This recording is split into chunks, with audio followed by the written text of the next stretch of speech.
The invasion does not arrive with ships of fire streaking across the sky. It arrives with a memorandum.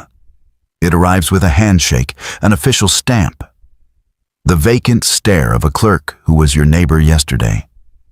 And today signs orders no one dares to question. In 1957, a modestly budgeted film from a British studio not yet famous for its monsters understood something the science fiction cinema would take decades to catch up with. That the deepest horror is not the alien descending from space, but the authority that has already been taken from within without anyone noticing. The film is called Quatermass 2, and it is one of the most prophetic and disturbing works the genre has ever produced. To understand why it matters, you have to understand the soil it grew from. Britain in the 1950s was a nation in an identity crisis. An empire in steep decline, freshly humiliated by the fiasco of the Suez Canal in 1956, which exposed to the world the limits of its old power. And then, in the very year of the film's release, the Soviet Union placed the first artificial satellite into orbit, and the western sky, once safe, became overnight an open frontier, a direction from which attack could come without warning. It was an era of atomic paranoia, of the Iron Curtain, of invisible enemies. Cinema, as always, became the dark mirror of these anxieties. And it was in this cauldron that the writer Nigel Neal, adapting his own BBC television serial, found the perfect vehicle for a nation's fear. The narrative grabs you by the lapels from the first instant. Professor Bernard Quatermass, a visionary scientist, watches his plans for a lunar base, a symbol of hope and human progress, smothered by the bureaucracy of the very government that should be backing him. This earthly frustration, however, becomes insignificant when the cosmos intervenes. An anomalous pattern on the radar reveals a shower of small meteorites falling on one specific, desolate rural area. Scientific curiosity leads Quatermass to the site, and there the normality of the English landscape is brutally interrupted by a nightmare vision. A gigantic industrial complex, shrouded in secrecy, guarded by hostile soldiers, its domed structures a perverse copy of his own designs for the lunar colony. The violation is immediate and profound. The dream of human advancement has been co-opted by a secret force for an unknown purpose. The mystery deepens when a colleague, handling one of the meteorites, is struck by a jet of gas that leaves a strange V-shaped mark on his skin before he is violently seized by the guards. From there, Quatermass's search for answers becomes a lonely crusade against a conspiracy that has spread like a cancer through the corridors of power. And the truth he uncovers is terrifying in its simplicity. The alien force is not on its way to Earth. It is already here. It wears uniforms, signs orders, controls the levers of government. Here is the film's stroke of genius, and the source of all its present relevance. It is a perfect specimen of what came to be called atomic horror, but its approach is distinctly British and therefore sharper. While American science fiction of the same period, like the celebrated Invasion of the Body Snatchers of 1956, explored the paranoia of conformity within the suburban community, the fear that your neighbor had been secretly replaced. Neal's work aims its critique at a larger and more uncomfortable target: the structure of the state itself. The enemy is not merely the ideological other, the faceless communist. It is the bureaucratic machinery itself, which through secrecy and compartmentalization allows the rot to settle unnoticed. Each department knows only its own part. No one sees the whole. And it is precisely in that administrative blindness that the thing thrives. The protagonist, played by the American actor Brian Donlevy for the second and last time, was a point of contention at the time. His performance, closer to a hard-boiled detective than to the British academic Neil had imagined, contrasted sharply with the original conception. And yet, in retrospect, the choice adds a fascinating layer.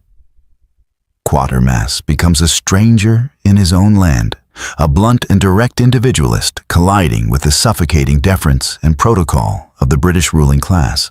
He is the only one who dares to shout that the emperor has no clothes, or worse, that the emperor has been replaced by an alien intelligence.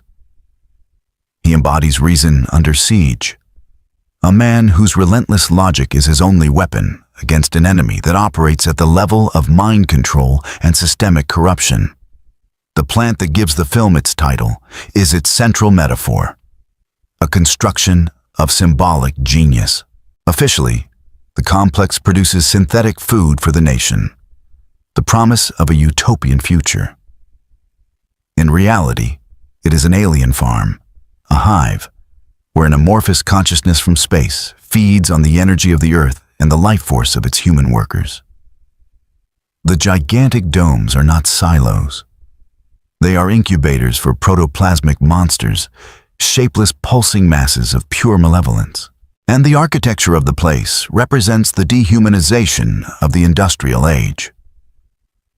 A labyrinth of metal and steam where the individual is swallowed, his identity erased, his will subjugated to the collective mind of the hive. The workers branded with the V mark move like automatons, drained of emotion. They are the image of the totalitarian nightmare, the complete loss of autonomy in the name of a larger and monstrous purpose. And note the reach of the critique. It strikes not only communism, but any system, capitalist or fascist, that places production above humanity. It is in the technical execution that this allegory takes on flesh. And here the film is far more sophisticated than its prosaic title suggests. Val Guest's direction is a triumph of stylized realism, employing near-documentary techniques with handheld camera and an almost obsessive focus on procedural detail, on procedures, on corridors, on memoranda. Guest anchors the fantastic premise in a palpable, bureaucratic reality. The horror does not unfold in a distant castle, but in gray offices and real refineries. Gerald Gibbs's black and white cinematography is essential to this atmosphere. He sculpts with light and shadow a world of hard contrasts, where the sterile glare of government offices stands against the sooty darkness of the plant. The industrial landscapes, shot with oppressive grandeur in an actual oil refinery, are not scenery. They are characters. Their imposing structures shrink the human scale, visually reinforcing the protagonist's impotence before a machine larger than themselves. And James Bernard's score, which would become the musical voice of that studio's horror, is here an engine of tension, using martial percussion and dissonant themes to signal the alien presence and the mounting hysteria. It is worth lingering on the V-shaped mark, because it is the detail in which the film's entire thesis condenses. It is not a spectacular wound. There is no gushing blood, no grotesque transformation before the camera. It is a discreet mark, almost administrative, a stamp on the flesh. And that discretion is the point.